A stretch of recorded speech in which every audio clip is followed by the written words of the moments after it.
Hey, kia ora koutou. Iceman here with Stevie and Scotty, and keep watching the show. It's the best show in the world. And I'm Steve. And I'm Scott. And this is the Steve and Scott Rugby Show.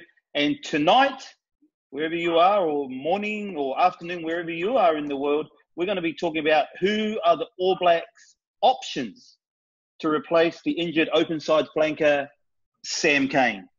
Scotty, first of all, Steve. just want to say good luck to Sam Cane and hope for a speedy recovery, and it'd be good to see him back on the field at the beginning of the Super Rugby campaign next year. But what's your thoughts around it, Scotty? Yeah, unfortunately, Steve, for Sam Cane, he took a bit of a dive on the game against the Springboks, and as we see, he apparently broke his neck. But today we saw some photos of Sam Cane up and about, walking around. So those are great positive signs. And apparently within after 3 months, he's going to have a full recovery. So all the best to Sam and his injury that he's got right now. But for the All Blacks, yeah, not too good. Not too good, Steve. Can I just say how even more remarkable Richie McCaw's career was, where he went relatively free of all this stuff in his career, Scotty? Yeah, no, definitely. Richie McCaw had a couple of niggling little injuries. The most significant one was in that World Cup when he had a broken foot playing in that World Cup in 2011. But otherwise, he was pretty healthy. He had the odd knock here and there, broken finger, but nothing major to Sam, especially in that number 7 position where they're constantly being used as a target, or they want to be the first person there to the ball. They're getting smashed in their neck, getting smashed in their shoulders. But Richie McCaw, that's right. Not a lot of significant injuries to Richie. But we see a lot of the number 7s these days are having pretty scary injuries to the body. Yeah. Absolutely. So, Scotty, let's talk about the options that we kind of think that could be starting number 7 and also go on the end of year tour, and also to the tour to Japan to play the Aussies in the third Bledisloe Cup and the Japanese national team. Let's kick off with Ardie Savea. Scotty, is he just a natural fit to go in and take the number 7 spot? Although really Ardie's been a bench player. Is he ready to take the next step, Scotty? Oh, yeah, most definitely. When we talk about 7s, we talk, especially at the peak of international rugby, you need to be a specialist 7. And Sam Cane was a specialist 7. The thing is with Ardie Savea, he was a specialist 7. He played a few games at 8 or even at 6, but he's built as a specialist. He's a pilferer. He gets out in the midfield there. He runs. He's constantly looking to cut down players on defense. But yeah, definitely he's more than ready to step into that 7 jersey. But the only other thing, Steve, is we don't have another specialist 7 in the current squad at the moment. So that's what we're here to talk about, definitely. Okay, so let's throw a few names out there who we believe most probably in the firing line. We're going to talk about another 3 more players, and then we're going to give you a bolter who we actually think may be on the radar. We don't know. But let's talk about this guy called Dillon Hunt. Scotty, can you tell me a little bit about Dillon Hunt? Yes, definitely. Dillon Hunt, a player who's currently playing right now for North Harbour in the Mitre 10 Cup. He's a Highlander, plays for the Highlanders. The other thing with Dillon Hunt is he knows what the All Black environment is. He's had 1 test already. He played for the New Zealand Barbarians against the French Barbarians this year. when they're on tour. Dylan Hunt, yeah, perfect fit. Honestly, perfect. He's in form right now, playing for North Harbour, but he's definitely a perfect fit. He's very similar to that Matt Todd, and as we know, Matt Todd, who's in Japan right now, that there's no chance of Matt Todd coming back to New Zealand to play in the end of year tour. He's very similar.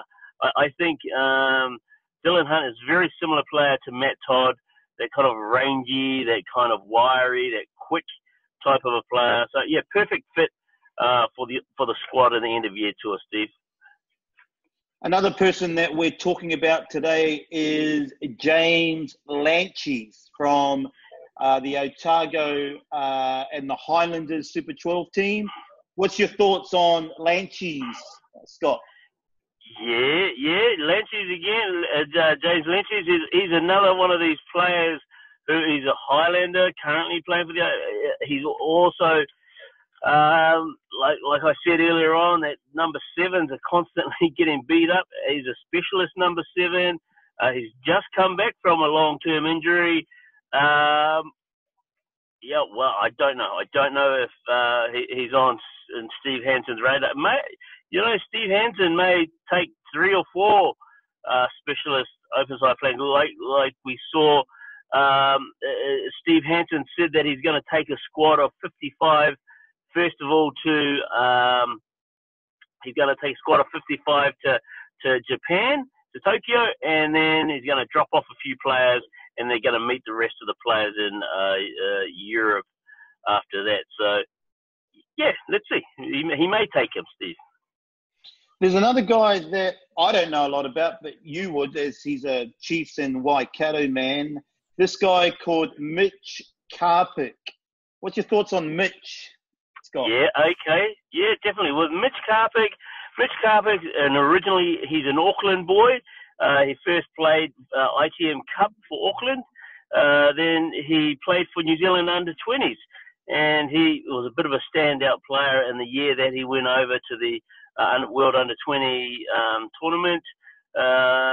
First year of Super Rugby, was so unlucky. Came down to Hamilton to play for the Chiefs, and he was out for the whole season of his first year. The last 2 years, he's had his opportunities, and again, sitting behind Sam Cane on the bench when Sam Cane's not available. Mitch Karpik jumps in there. Yeah, he's a good player. He's a good, tough player, is Mitch Karpik. He's pretty, he's a bit of a pilferer. The only thing I think Mitch Karpik lacks is his running with the ball game.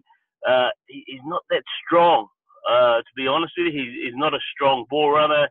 His other facets of the game, really awesome. He's a definite number 7. He's been in the New Zealand system, so whether or not Steve Hansen wants to take him we'll have to wait and see in the next couple of days. Now, one of the unsung heroes and a player that I really, really like, who I would love to see given a crack on in an All Black jumper, is Gareth Evans, the number 8 for the Hurricanes. Currently playing for the Bay, had a stellar season for the Hurricanes. Came down to Wellington because he didn't get enough game times at the Highlanders, and it was the best thing that he ever done. And I think it just might get him a black jersey on the end of year tour. What's your thoughts on Gareth Evans, Scotty? Yeah, definitely. I'm a huge fan of Gareth Evans. I'm a Chiefs man, but going back to that quarterfinal game where the Chiefs and the Hurricanes played each other, Gareth Evans destroyed us that day. He was all over us. He had a strong running game. His defense was on fire. Right now, he's, like you say, he's captaining the Hawke's Bay team in the Mitre 10 Cup. I would really like to see it. He's getting on in age. He's not young. Gareth Evans isn't a young player. He's getting on in age, but someone who can pretty much cover the 8, 7, and 6 position, I'd say, yeah, great choice, great option to bring in somebody like Gareth Evans, who's got a bit of tick and he's got a bit of mongrel with him also. Yep, definitely put him in there. And he's quite a dominating figure on the field. You know he's there. He hits hard. He's fantastic. But Scotty, I want to talk about a player that you and I rate very, very highly. Scott and I attended the New Zealand schoolboys versus the Australian schoolboys at Ballymore on Saturday. And there's a particular player we had an eye on because he was the talk of Ballymore. Scott, who am I talking about? Yeah, I'm sure we're all pretty familiar of the great number 7 All Black, initials MJ, Michael Jones, the Iceman. He has a son. His name is Nico Jones. He's recently he was the captain of the St. Peter's College, who took out the New Zealand First 15 trophy just a couple of months ago. And he's been here, like Steve said, in Brisbane, playing for New Zealand, for the New Zealand secondary schools team. He played at number 8. He has the speed of a winger. He has the skills of a first 5'8". He's got the attitude of a very humble man, very similar to his father. I think that's the bolter we want to see, Steve. He's the one that we want to see going into this India. If he's not going to be playing at next year's World Cup, we're definitely going to see him in 2023. And it's not just because his dad is the legendary Sir Michael Jones. It's this kid has got the goods. He's got X factor. You never know, Steve. We saw last year, Steve Hansen took Asafa Umua, who just came out of the under-20 competition, hadn't played any Super Rugby, and then he became an All Black. So as far as the Stephen Scott Rugby show go, would love to see Nico Jones go on that tour. Go Nico. He's a great player, a definite. He can keep himself with it. I believe, Scotty, he's going to the Crusaders. Is that right? Apparently. That's the rumor. That's the talk of the town at the moment, and what a great choice. If you want to learn and become an All Black, go to the Crusaders. I say, I'm a Chiefs man, but the Crusaders says it all. 9 championships or something like ridiculous like that. If you want to be an All Black, go to the Crusaders. And yeah, good choice, Nico. Absolutely, and good luck, Nico. He's still a schoolboy, so he's at school right now, everybody. So if he is to the All Black squad, it will be amazing. I think the last person from school who got into the All Black squad was a guy by the name of Jason Goldsmith back in '87 or something like that. Right. What Waikato boy? Yep.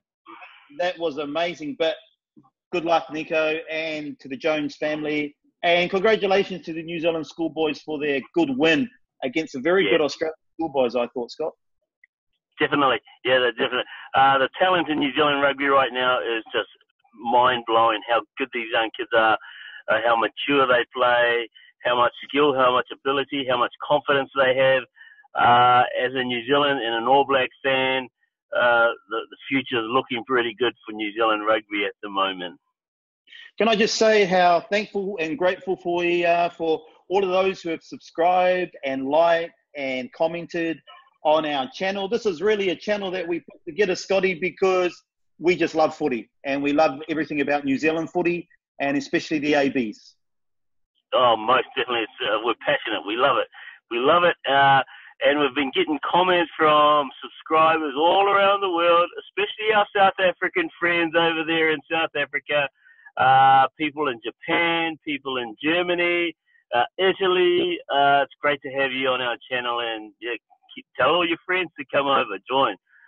Definitely. Now we have a prize going at the moment. The prize is a 2018 All Black signed jumper, who are now the 2018 championship winners. It's signed by the squad. That is up to win this year. And Scott, how does a lucky subscriber of our YouTube channel win that jumper? Yeah, definitely. Steve, what we're looking for, and we've said it again, and if you want to see any pictures or videos of that jersey, just flick back on some of our videos that we've done so far. You'll see that jersey. In fact, I want that jersey myself because that's what a treasure that is. But we're giving that away to one lucky subscriber.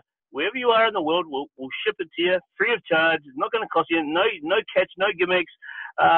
We're looking at once we've received once we have 1,000 subscribers to our YouTube channel, we'll draw that straight away. We'll do that live. So keep telling your friends, subscribe. We want as many people to subscribe to our channel for 1,000 subscribers. And if we don't have 1,000 subscribers by the end of year by the last game of the All Blacks end of year tour against Italy on November the 25th, we'll draw that jersey straight after that game. Yeah, that's it, Steve. So thank you. You know, we're almost at 300 subscribers in our little time. So thank you very, very much. Guys, if you can help us to get to 1,000 subscribers, we're just passionate about rugby, especially New Zealand rugby, and especially the mighty All Blacks. Most definitely, Steve. And yeah, we enjoy it. We love it. We're going to keep bringing out more and more videos. We're going to go to more and more rugby events that we can be at. And we've also got a couple of other really awesome prizes up our sleeves, Steve. But we'll bring those out later on once our jersey's gone. And then we've got other great jerseys that are up for grabs too. Thank you, guys. And thank you for supporting the Steve and Scott Rugby Show. Cheers. Thanks, guys. Hey, it's Nico James here, and I just want to give a big shout out to Steve and Scott Rugby. Thank you.